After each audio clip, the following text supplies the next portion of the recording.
Hi, Marianne Croce here from Small Biz Vantage and the creator of 3 Day Weekend System.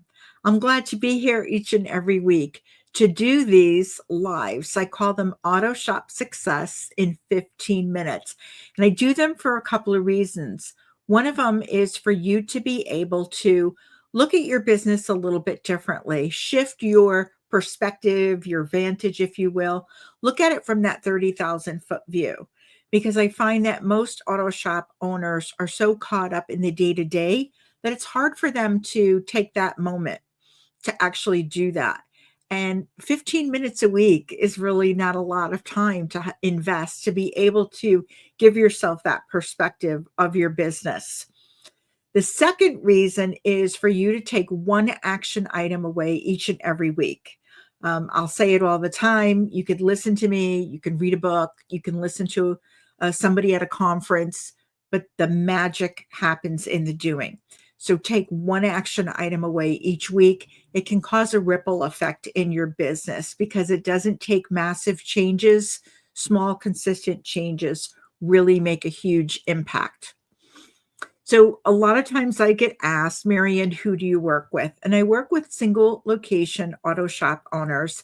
These are owners that have had some successes, they've reached some milestones in their business, but now they are ready to be able to have their business run with or without them. They don't want to be going 24/7 and they want to be able to have a life. And that's where I come in and help.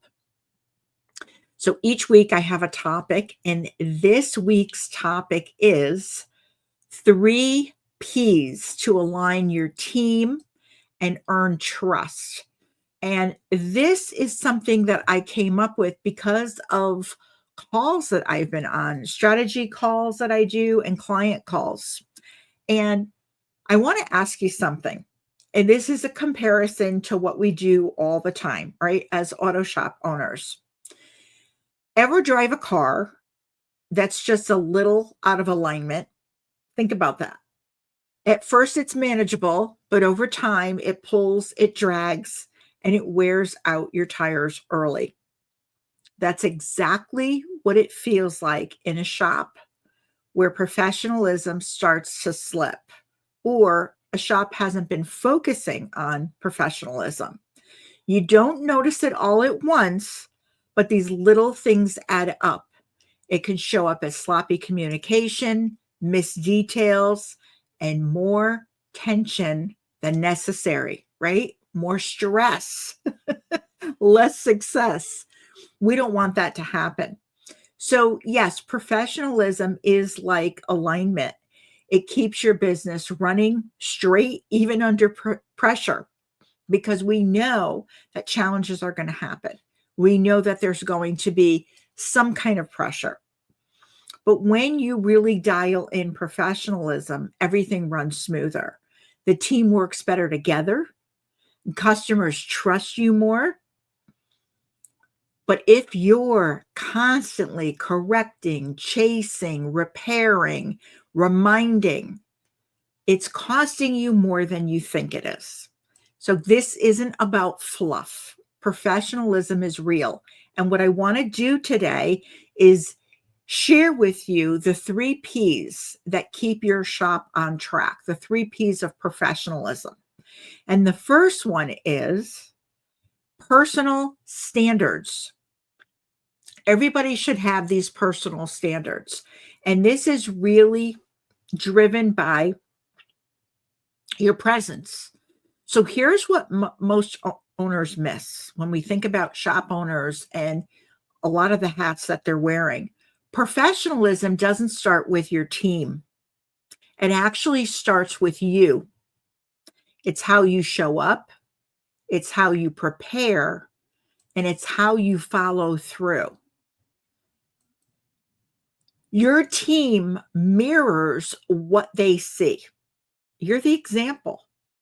Whether you like it or not, whether you're having a good day or a bad day, you're the example.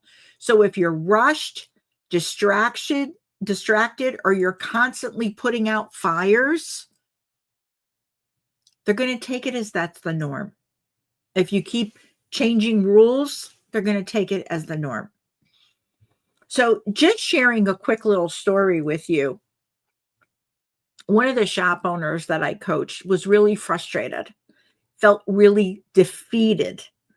And what was actually happened is he realized that his morning routine was really killing the team's momentum. His routine affected the team. So he walked in and he started out with a game plan, but so much was coming at him. He grabbed his coffee and he was just asking all kinds of questions before everyone even got started. And they were asking questions of him. He felt like he was being pulled in a million directions. But what he decided to do was, at first he said, I want to get all of this into place. So I'm going to commit to showing up just a little bit earlier. I'm going to review some of the tickets from the night before, and I'm going to greet the team with intentions. I want to be there. And things started changing because he was talking to the team differently. Now, all of a sudden, they were more focused. Things in the shop happened. Everything was less reactive. He with them with him. That's being present. That's presence. That's what it is. It's how your demeanor is, how you show up. If you look rushed and frazzled and you don't have everything all together, your team feels that. So managing your day is the first act of leadership. You can't coach your team if you're always catching up, if you're always playing that catch-up game. I just got a little bit behind, and you kind of feel like you're always behind the 8 ball. The second P is performance habits. And this is driven by pride. Pride, not in a negative way like ego or being cocky or boastful. Pride really is the second layer of professionalism. It's what your team repeats every day.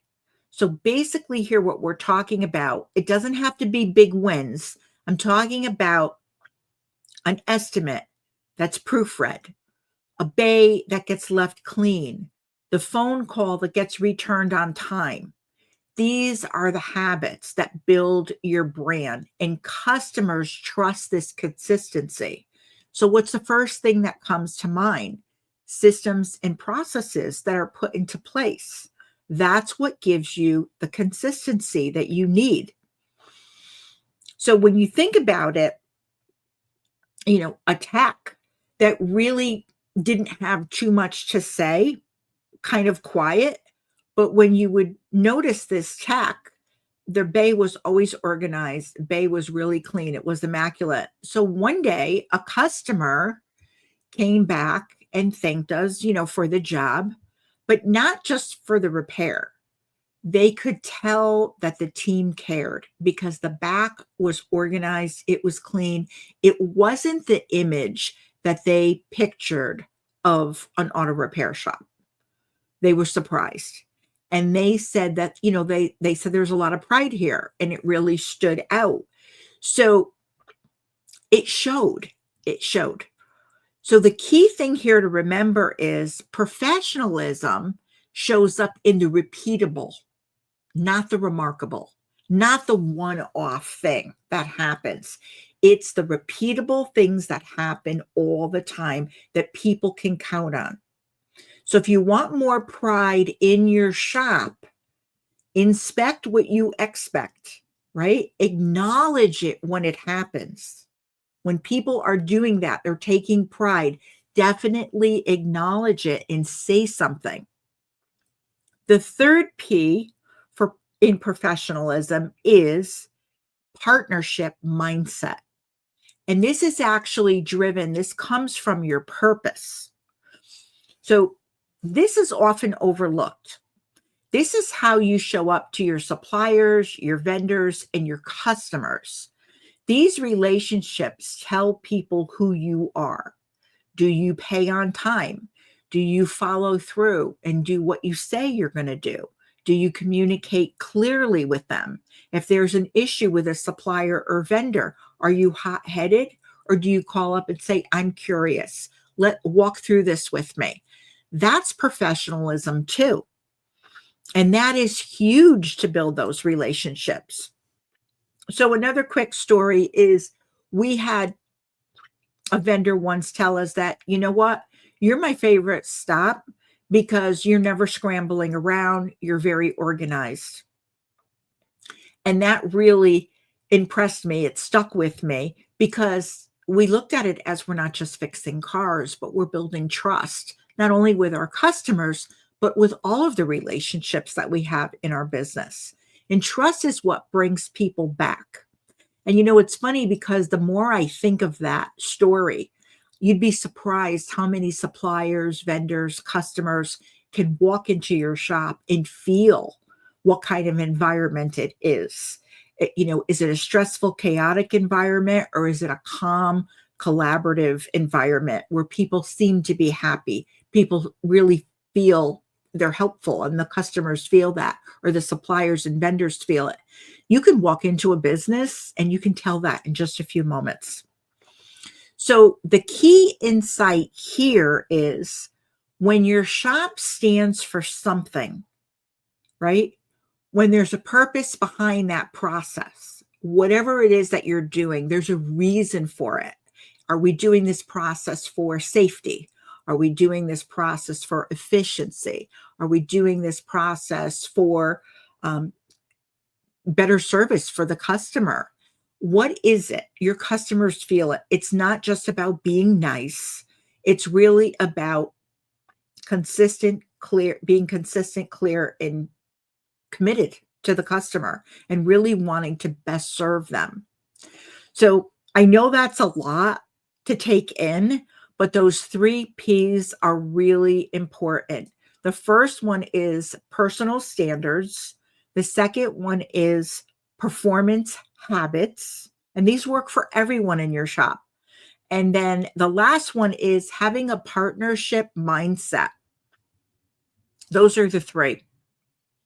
So each week, I leave you with an action that you can take each week because, like I said, the magic is in the doing, right? So this week, ask yourself, where is my shop, the professionalism? Where in my shop is that professionalism maybe a little out of alignment? Like that example I gave you. Think about it. Is it in my presence as a leader? Is it in the repeatable habits? Or is it the way that we show up externally?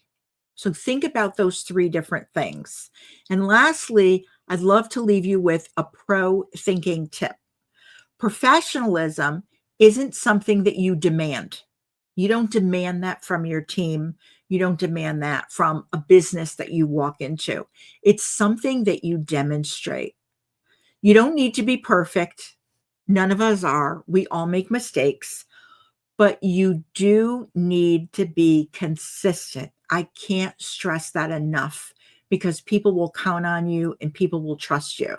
When you lead with clarity and you have intention, the rest of the shop starts to straighten itself out. They will follow your lead. Now, next week, we are going to be talking about how to raise accountability without raising your voice, because a strong culture doesn't have to come from conflict. There doesn't have to be tension. It comes from clear standards and constant follow through. So, you know where to reach me if you want any help further with this. I hope you find this valuable. That's it for this week's Auto Shop Success in 15 minutes. I'm glad to have you here. If you have a comment, please leave it, whether you're live or on the replay, and I will respond to all of them. Have an enjoyable week.